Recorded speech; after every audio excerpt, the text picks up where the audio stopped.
থাকতেই পারে, তবে রাজনীতিতে শিষ্টাচার থাকা প্রয়োজন।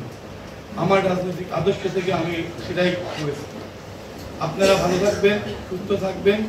আমি আবারও সাংবাদিকবৃন্দ, আমার রাজনৈতিক সহকর্মী, পাবনা সদর উপজেলায় বসবাসরত আমার শুভাকাঙ্ক্ষীদের কাছে ক্ষমা চেয়ে নিচ্ছি।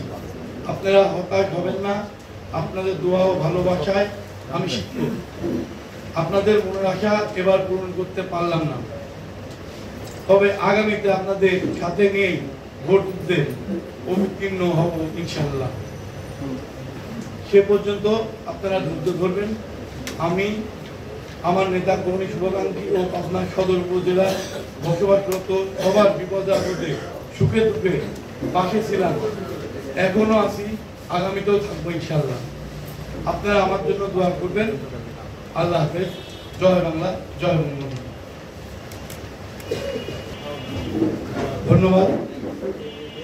আসলে কারো ভয় নয়, আমি যা কিছু বললাম এগুলো সব আমার মনের কথা। আর অবশ্যই সমর্থন কাউকে না কাউকে করতে হবে, সেটা যে যাকে দেখবো আসলে কাকে সুস্থ করলে সে নির্বাচিত হয়ে সমাজের কল্যাণে কাজ করবেন, জনগণের জন্য কাজ করবেন, ঠিক আমি সেই ব্যক্তিকে। এখন সুনির্দিষ্ট কারো নাম বলতে চাচ্ছেন না? না, আমি এখন চাচ্ছি না।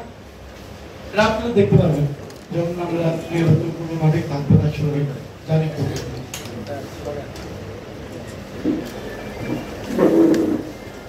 সাবেক সদস্য, ধর্ম বিষয়ক কেন্দ্রীয় উপকমিটি, বাংলাদেশ আওয়ামী লীগ।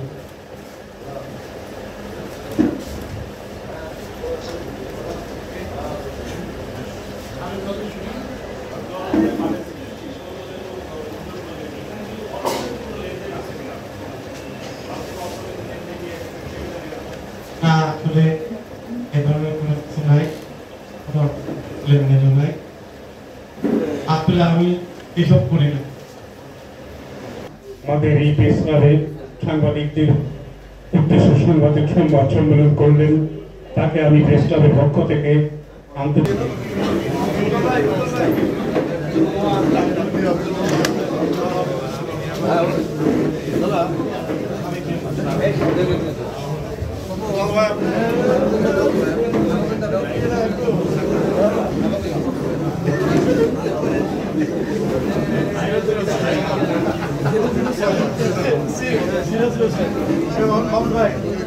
থাকতেই পারে, তবে রাজনীতিতে শিষ্টাচার থাকা প্রয়োজন।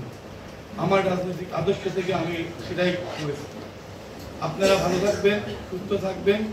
আমি আবারও সাংবাদিকবৃন্দ, আমার রাজনৈতিক সহকর্মী, পাবনা সদর উপজেলায় বসবাসরত আমার শুভাকাঙ্ক্ষীদের কাছে ক্ষমা চেয়ে নিচ্ছি। আপনারা হতাশ হবেন না। আপনাদের দোয়া ও ভালোবাসায় আমি শিক্ষক।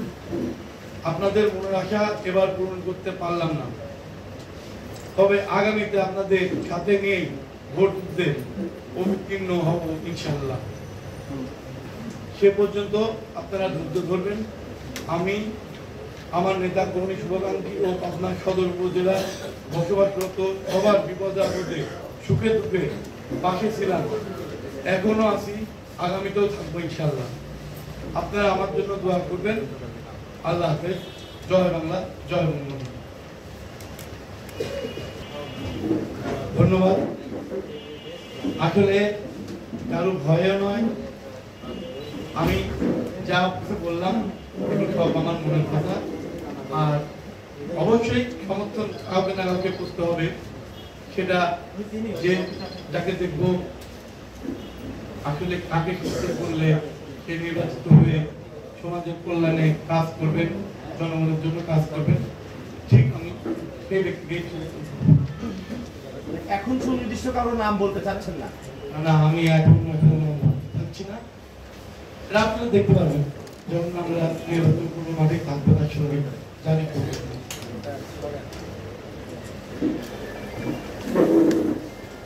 সাবেক সদস্য, ধর্ম বিষয়ক কেন্দ্রীয় উপকমিটি, বাংলাদেশ আওয়ামী লীগ।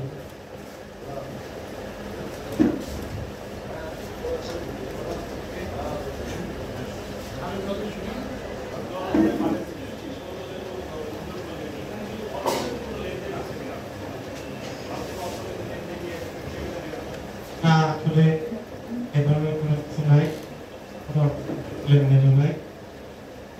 আসলে আমি এসব করি না। আমাদের এই প্রেস ক্লাবে সাংবাদিকদের উদ্দেশ্যে সাংবাদিক সংবাদ সম্মেলন করলেন, তাকে আমি প্রেস ক্লাবের পক্ষ থেকে আন্তরিক দাদা